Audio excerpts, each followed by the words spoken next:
Bonjour tout le monde, ici Michel Lacroix qui vous souhaite la bienvenue à l'émission Au 19e. Cette semaine, on poursuit notre tournée des manufacturiers en y allant du côté des fers, en particulier chez les gens de TaylorMade et de Callaway. À la leçon, Johan Benson va nous parler des petits coups d'approche qu'il faut réaliser autour des verres. Quant à la visite, on se retrouve du côté du parcours de Saint-Raphaël, un terrain qui a déjà accueilli une épreuve sur le circuit canadien. Tout ça et plus encore cette semaine à l'émission Au 19e.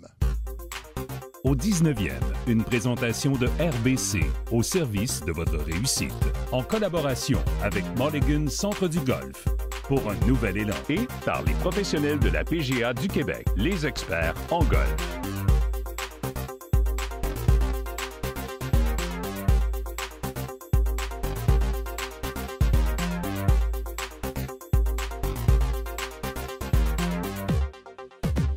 Salut tout le monde, c'est l'heure de votre chronique équipement. Cette semaine, on s'attaque à notre deuxième partie pour ce qui est des ensembles des fers, Sylvain.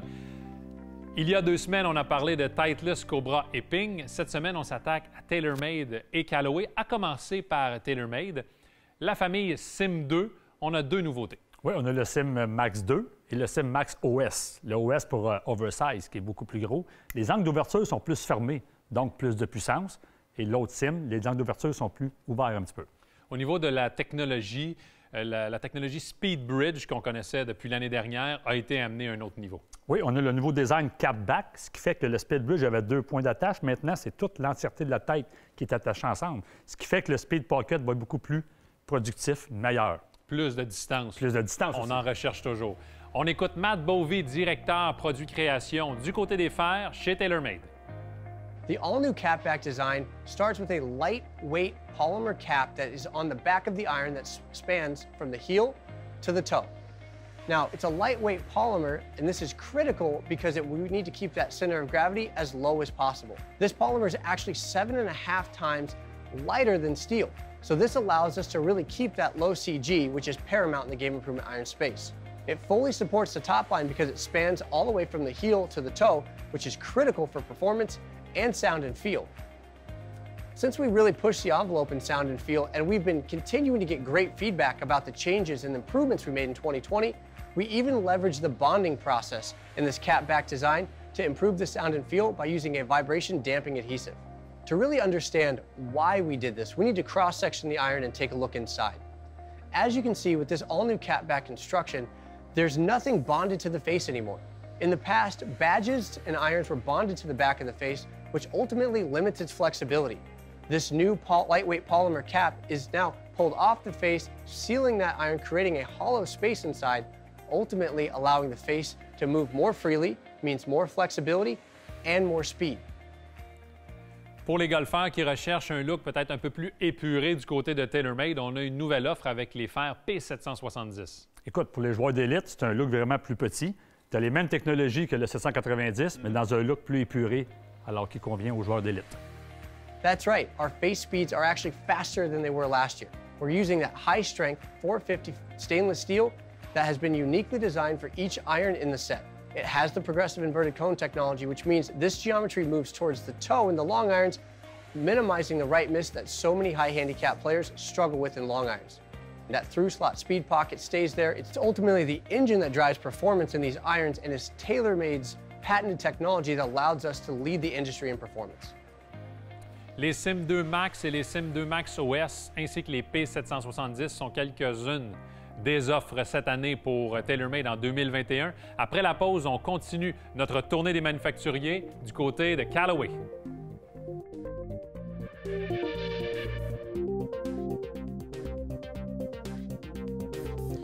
Continuer de leur offrir un service optimal, continuer de leur faire sentir que le golf, c'est abordable, que c'est acceptable, c'est le fun comme sport, que c'est démocratiser le golf. Il faut que le golf continue d'être un sport ouvert à tous.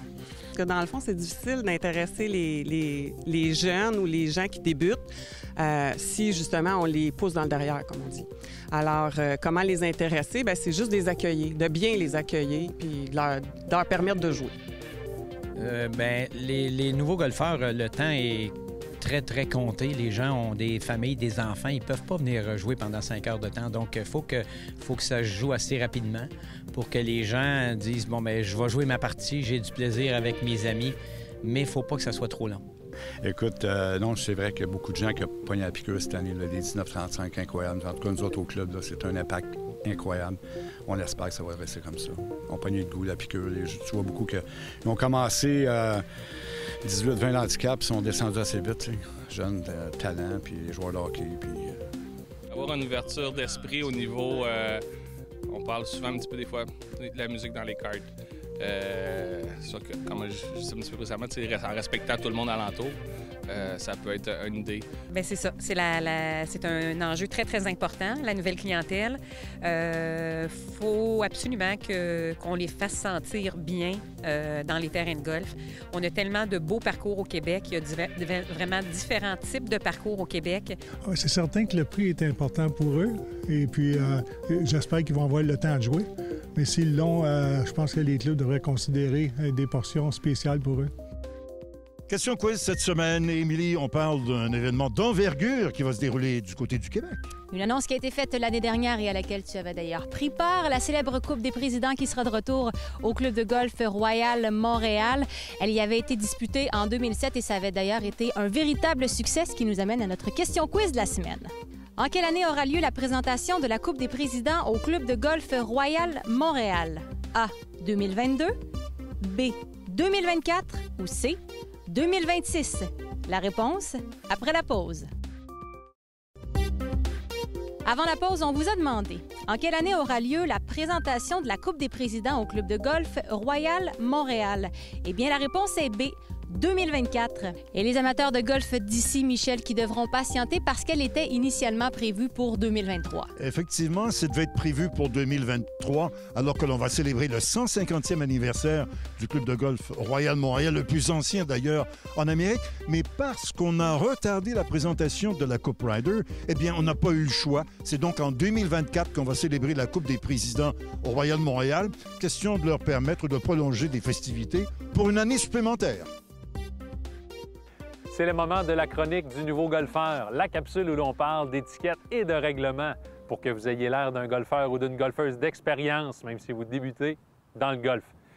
Évidemment, pour les autres, une révision, ça fait toujours du bien. Je parle de règles cette semaine, une règle qui fait beaucoup jaser, en fait, depuis la modernisation, il y a un peu plus de 2 ans, du livre des règlements, et c'est la règle locale alternative coût et distance. Évidemment, c'est une règle locale, donc pour la mettre effective en compétition, elle doit être approuvée par votre comité de tournoi. Vous ne verrez jamais les professionnels ni les amateurs élites utiliser cette règle. Mais pour la masse, ça permet d'accélérer le jeu et de conserver l'intégrité du sport. Exemple, après un coup de départ, si vous ne retrouvez pas votre balle dans le bois ou que votre balle s'est retrouvée hors limite et que vous n'avez pas joué de balle provisoire, au lieu de retourner au départ, vous allez estimer avec votre groupe l'endroit où votre balle serait selon vous. De ce point, vous vous retrouvez à une certaine distance du fanion. Vous avez estimé cette même distance avec la bordure de l'allée du côté du trou où vous êtes. La zone d'allègement est très grande ici. Vous avez droit à 2 longueurs de bâton de chaque côté de vos 2 points. Sans vous rapprocher du trou, évidemment. Il n'y a pas de limite vers l'arrière. Vous pouvez laisser tomber la balle n'importe où dans cette zone. Évidemment, cette règle locale encourt 2 coups de pénalité. Donc, par exemple, si j'ai perdu mon coup de départ sur la droite, je m'apprête à effectuer mon 4e coup. Alors, c'est une règle, une procédure que j'espère que j'ai simplifiée au maximum parce qu'elle permet de faciliter un bon temps de jeu. Ce conseil de golf vous est présenté par la toute nouvelle série de bois de départ TSI de Titleist. Cette semaine, je vais vous expliquer le meilleur conseil que j'ai reçu en côtoyant les meilleurs enseignants là, sur le circuit PGA Tour. Souvent, il faut simplifier les choses au golf. Souvent, c'est tout simplement trop compliqué. Donc, ce qu'on va faire aujourd'hui, c'est utiliser des tiges d'alignement justement pour simplifier les coups d'approche.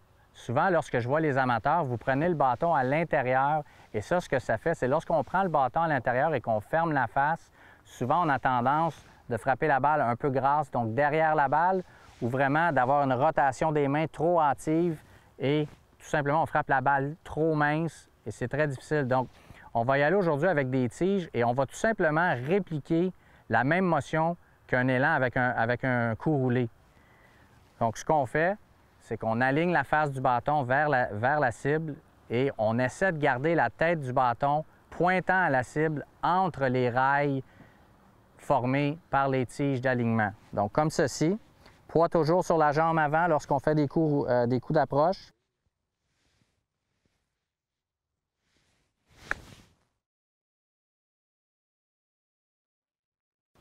Et tout simplement, on garde la tête du bâton entre les rails. Le deuxième truc que j'aimerais vous donner, c'est si vous voulez élever la balle un peu plus. Souvent, on va vous dire d'ouvrir la face du bâton. Ce n'est pas exactement la bonne technique parce que si on est aligné parallèlement à la cible et qu'on ouvre le bâton, eh bien souvent la balle va avoir tendance à partir vers la droite, d'où où la face pointe lorsqu'on ouvre la face. Donc, ce qu'on veut faire, c'est on réaligne nos tiges. Plus on veut que la balle soit soulevée, plus on réaligne nos tiges vers à gauche, comme ceci. Et ensuite, lorsqu'on place la balle entre les tiges, eh bien, on fait la même motion qu'on vient juste de faire avec un coup normal roulé vers la cible. Tout ce qu'on fait, c'est qu'on aligne les tiges vers à gauche, la face du bâton pointe à la cible et on refait la même chose. Soulever immédiatement et lorsque la balle va tomber sur le verre, tombe évidemment là, avec moins de force. Donc rappelez-vous, lors de vos coups d'approche, la face du bâton alignée vers la cible et ce n'est pas la face du bâton qui ouvre lorsqu'on veut soulever la balle, c'est le corps qui s'ouvre. Donc la face à la cible, le corps il s'ouvre et sur ce, bonne pratique.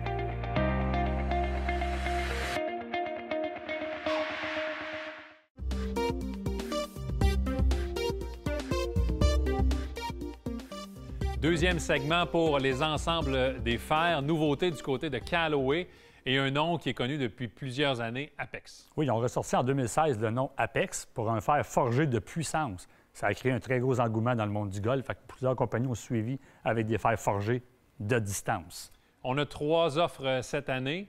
Apex version standard, Apex Pro et Apex DCB. C'est quoi la différence entre les trois? Bien, tu as l'Apex standard, l'Apex Pro pour les meilleurs joueurs, mais l'Apex DCB pour Deep Cavity Back, c'est un modèle Apex très, très facile, très indulgent.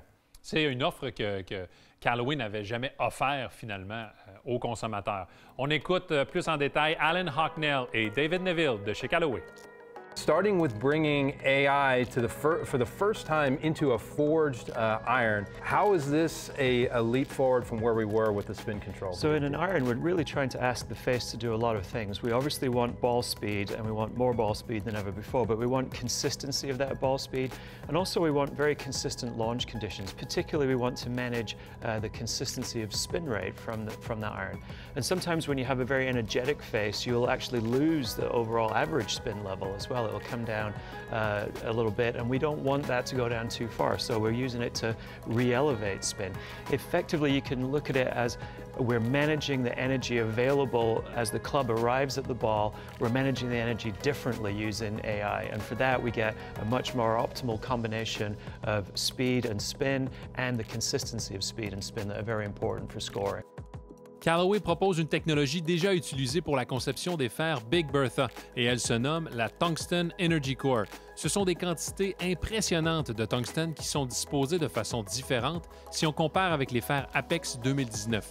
Donc, 3 pièces en tungstène bien espacées à l'intérieur de chaque tête. Mais comment le tout fonctionne? Yeah, we're using more tungsten than ever before to really optimize the performance of the iron. So we want to center the center of gravity position in the middle of the score lines. That's a good starting point for making sure that we have great performance all over the face. And we want to lower the center of gravity, particularly in the long and the mid irons, to really help with the elevation, to help launch angle for those more difficult to hit irons. All new construction here. I look at it, obviously this is it's an all new forged hollow body construction. Why did you go to that in the new Apex Pro? Yeah, we've been looking at what's been going on out in the market and some of the trends there. One of them is that there's been a sort of surge in interest of these sort of closed back or hollow body type irons. And we thought that we had a good fit here in the sort of technology that we have available to match that style of iron to the needs of a better player. There's an awful lot of advantages advantages that we've found in terms of making an iron in this closed back or hollow body style for a better player. And then you combine that with everything that is unique to Callaway about tungsten weighting and AI technology. This is truly unique and truly DSPD. Le tout nouveau fer Apex DCB. DCB pour Deep Cavity Back. Ce fer répond à la demande des joueurs qui voulaient faire partie de la famille des fers forgés Apex, mais pour diverses raisons n'étaient pas en mesure de le faire. Maintenant, avec cette version DCB, Callaway s'adresse directement aux besoins de ses golfeurs. Yeah, we've definitely heard that feedback that there's an audience out there that, you know, they prize that pride of ownership of a forged iron, but they do want more game improvement help, more features hidden in there, hopefully, such that they can get as much as possible out of the performance promise of Apex, but configured in a way that suits their game where they need a little bit more help. So a slightly wider sole, a little bit different offset, slightly different blade lengths as well.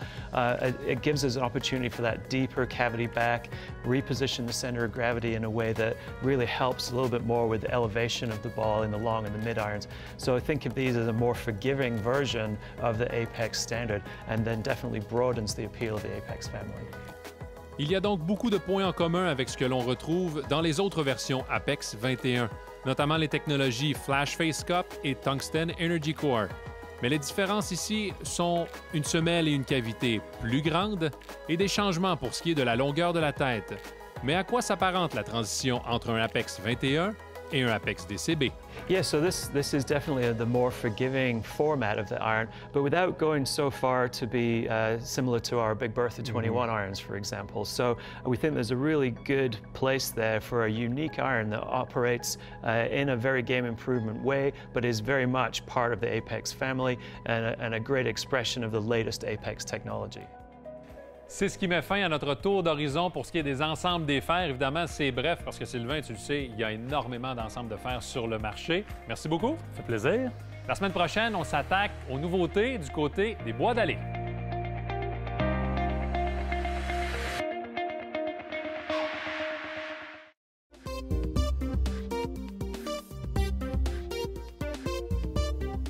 Cette semaine, on vous fait découvrir le club de golf Saint-Raphaël, situé au cœur de l'île Bizarre. Le club, en plus d'être connu pour ses 2 parcours prestigieux, est spécialisé en événementiel. Ici, au golf Saint-Raphaël, c'est l'expérience client avant tout. Et pour nous en parler, on rejoint Michel Landry, directeur golf, et Jonathan Groux, directeur général.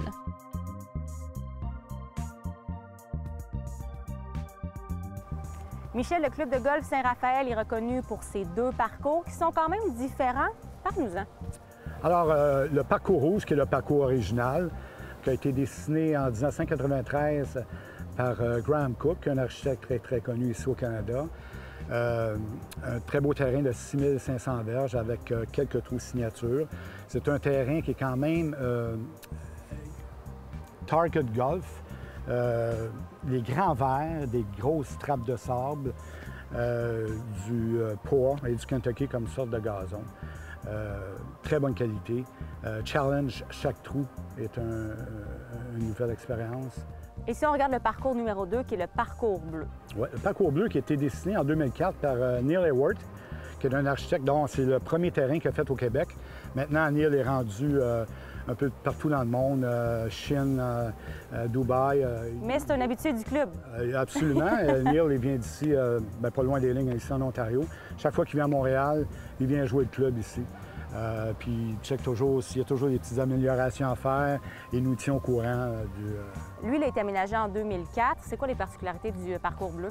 Le parcours bleu a été dessiné aux alentours du parc du Boisé de l'Ibizarre. Alors, tu as 3 trous, dont le 4, le 5, le 6, qui est vraiment une beauté incroyable avec des conifères gigantesques, des arbres quand même matures de plusieurs années. C'est un terrain qui est en bend grass, qui est un terrain de championnat de 7100 verges. Au départ, tu m'as dit il y a plusieurs trous signatures ici au club de golf Saint-Raphaël. Quels sont-ils? Alors, sur le parcours rouge, on a le trou numéro 17, qui est une île, le Island Green, qui est un trou signature depuis depuis tout le début, parce que vous savez, on fait pas mal de mariages ici. Les photographes arrivent ici, il y a un petit pont qui t'emmène sur l'île. C'est un verre de 10 000 pieds carrés. C'est le soir, surtout quand le soleil se couche du lac des Deux-Montagnes, ça prend des très belles prises de vue. Il y a le trou numéro 12 ici, sur le parcours rouge, qui est un autre, Normal 3, qui, encore là, c'est pas une île, mais l'eau est avec un marécage du tee-off au vert. Et puis, sur le trou numéro 18 du parcours bleu, le trou de finition, encore là, Normal 5, atteignable en 2 pour les longs cogneurs, tout dépendant justement du vent, la direction du vent. Michel, je sais qu'au Club de golf Saint-Raphaël, la vision, la mission du club, elle est très présente. Les membres et les visiteurs le sentent quand ils viennent ici. Et si tu me permets, pour en parler, on va aller rejoindre le directeur général, Jonathan Groulx. Merci, Michel. Plaisir, merci. Jonathan, la vision ici au Club de golf Saint-Raphaël, elle est claire, elle est ressentie par les membres et c'est l'expérience client. Tout à fait. Émilie, merci.